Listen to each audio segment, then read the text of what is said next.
Hi, welcome back to my channel. අද අපි බලමු කොහොමද හරිම විදිහට ගෙදරදී ක්ලබ් සෑන්ඩ්විච් එකක් හදාගන්නේ කියලා. ඉතින් මේ ක්ලබ් සෑන්ඩ්විච් කියලා කියන්නේ නිව්යෝක් වල කෑමක්. නිව්යෝක් වල වුණාට දැන් මේක ලෝකෙ පුරාම ප්‍රසිද්ධයි. ක්ලබ් සෑන්ඩ්විච් එක හදන්න අවශ්‍ය වෙන මේන් ඉන්ග්‍රීඩියන්ට්ස් විදිහට chicken, lettuce සහ bacon අවශ්‍ය වෙනවා. මුලින්ම අපිට මේක හදන්න පාන් පෙති 4ක් අවශ්‍ය වෙනවා. ඒ වගේම තක්කාලි ස්ලයිසස් 8ක්, ලුණු ස්ලයිසස් 2ක් හෝ 3ක්, චීස් ස්ලයිස් 1ක්, චිකන් හැම් ස්ලයිස් 1ක් අවශ්‍ය වෙනවා. මෙතනදී චිකන් හැම් වෙනුවට ඔයගලන්ට චිකන් බේකන් ගන්නත් පුළුවන්. මස්ටර්ඩ් ක්‍රීම් එකෙන් අපිට තේ හැන්දක ප්‍රමාණයක් වගේම බටර් තේ හැඳි 2ක වගේ ප්‍රමාණයක් අවශ්‍ය වෙනවා. තව මෙතනදී මම අරන් තියනවා බෝන්ලස් චිකන් ස්ලයිසස් 2ක් වගේම බිත්තර 1ක් හෝ 2ක්. ඉතින් මෙතනදී ඔයාලට චයිනීස් කැබේජ් වෙනුවට ලෙටස් ගන්න පුළුවන්. ඒ වගේම රස අනුව ලුණු ගම්මිරිස් ඔයගලන්ට ගන්න පුළුවන්. එහෙනම් දැන් අපි බලමු කොහොමද මේ සෑන්ඩ්විච් එක හදාගන්නේ කියලා. එහෙනම් මුලින්ම අපි චිකන් හැම් ස්ලයිස් එක ෆ්‍රයි කරගමු. මෙතනදී ඔයාලට චිකන් බේකන් උනත් ගන්න පුළුවන්. ඊළඟට පෑන් එකට තෙල් ටිකක් දාගෙන මැරිනේට් කරගත්ත බෝන්ලස් චිකන් පීසස් 2 ෆ්‍රයි කරගමු. චිකන් එක මැරිනේට් කරගද්දී අවශ්‍ය ප්‍රමාණයට රස අනුව ලුණු, ගම්මිරිස් එකතු කරගන්න. ඒ වගේම මම සෝයා සෝස් තේ හැඳි කාලක් වගේ එකතු කරගත්තා.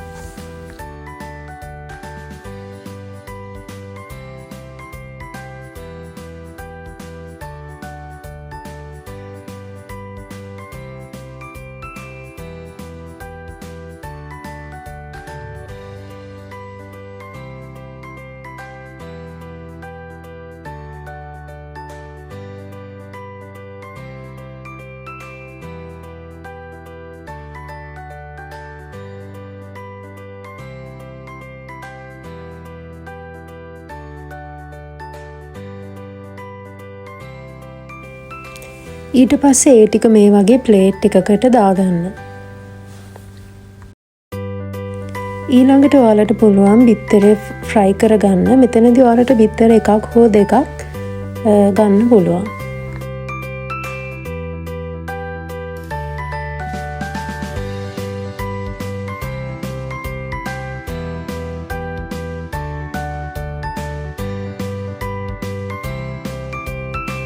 මෙතනදී බිත්තරේ දෙපැත්තම හොඳට ෆ්‍රයි කරගන්න.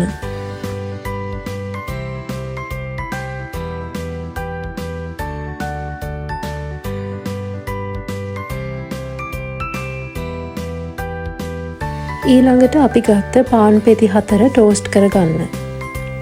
ඉතින් මේක ඔයාලට පෑන් එකේ උනත් කරගන්න පුළුවන්. මුලින්ම මේ වගේ පාන් පෙති 2ක බටර්, ඒ වගේම අනිත් පාන් පෙති 2 මස්ටර්ඩ් ක්‍රීම් තවර ගන්න. මෙතනදී ඔයාලට බටර් වෙනුවට මයොනීස් යූස් කරන්න පුළුවන්.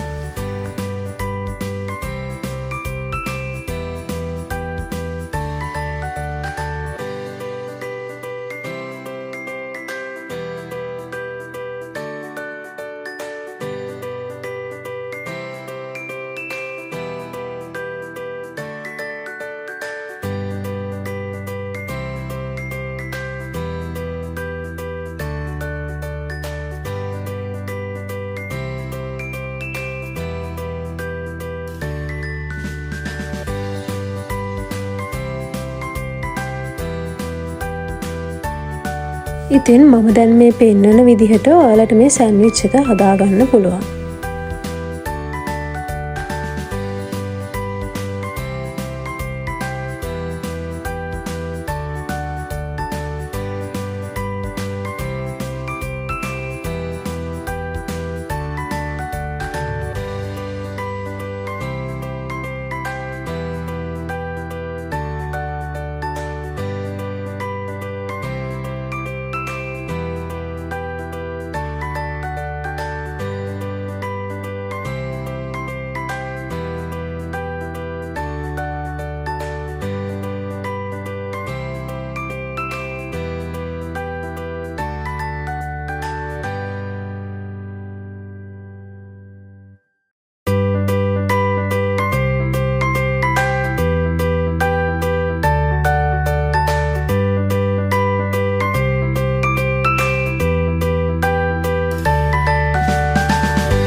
දැන් අපි ක්ලබ් සෑන්ඩ්විච් එක හදාගෙන ඉවරයි. ඉතින් ඔයාලට පුළුවන් ලේසියෙන්ම ගෙදරදී මේ වගේ ක්ලබ් සෑන්ඩ්විච් එකක් හදාගන්න.